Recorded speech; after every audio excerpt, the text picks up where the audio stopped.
আসসালামু আলাইকুম। দর্শক, যশোর জামিয়া ইসলামিয়া মাদ্রাসার একটি ভিডিও নিয়ে ব্যাপক তোলপাড় সৃষ্টি হয়েছে। ভিডিওতে দেখা গেছে মুখ ঢাকা একজন আরবি ভাষায় বক্তব্য দিচ্ছেন। তার পাশে দুইজন কালো কাপড়ে মুখ ঢেকে সশস্ত্র গার্ডের মতো দাঁড়িয়ে আছেন। মঞ্চের আশপাশে বেশ কয়েকজন বক্তব্য শুনতে দেখা যাচ্ছে। গতকাল বুধবার ভিডিওটি সামাজিক যোগাযোগ মাধ্যমে ভাইরাল হয়েছে। এরপর ওই দিন রাতে হুলস্থুল কাণ্ড তৈরি হয়। শেষ পর্যন্ত পুলিশ পরিস্থিতি সামাল দিয়েছেন।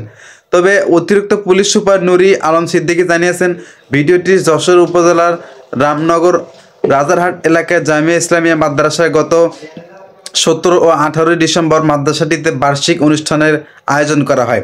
ভিডিওতে অনুষ্ঠানের যেমন খুশি তেমন সাজরে তিনজন শিক্ষার্থী ফিলিস্তিনের হামাস সাজে অভিনয় করে এবং ককশিট দিয়ে তারা নকল অস্ত্র বানিয়ে উপস্থাপনা করেছেন।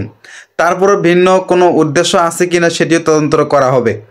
তবে এ থেকে মাদ্রাসার যে প্রধান মুফতি লুৎফর রহমান ফারুকী বলেছেন, সদর উপজেলাতে অনেক সুনামের সঙ্গে মাদ্রাসাটি পড়াশোনা হয়। মক্তব, হেফজ, কিতাব ও নাজিরা বিভাগ সহ 4টি বিভাগের 450 শিক্ষার্থী পড়াশোনা করেন সেখানে। প্রতি বছরের মতো এবারও চলতি মাসের 17 ও 18 ডিসেম্বরে মাদ্রাসাতে বার্ষিক অনুষ্ঠানের আয়োজন করা হয়। অনুষ্ঠানে গজল, বাংলা, আরবি, হামদত বিভিন্ন প্রতিযোগিতা হয়।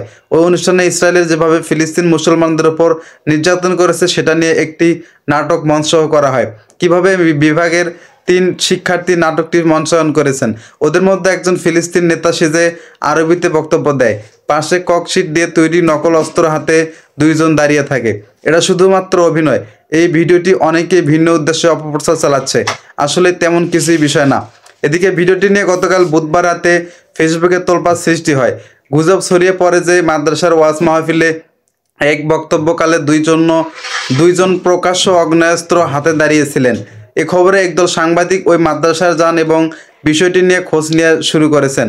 খবর পেয়েও পুলিশেও মাদ্রাসায় যায়। তারা মাদ্রাসার শিক্ষকদের যশোর কোতকালিয়ায় থানায় নিয়ে এসে এবং যেমন খুশি তেমন সাজাতে ব্যবহৃত ককশিট দিয়ে তৈরি নকল আগ্নেয়াস্ত্র দুটিও জব্দ করেছেন বলে জানায় অতিরিক্ত পুলিশ সুপার নুরি আলম।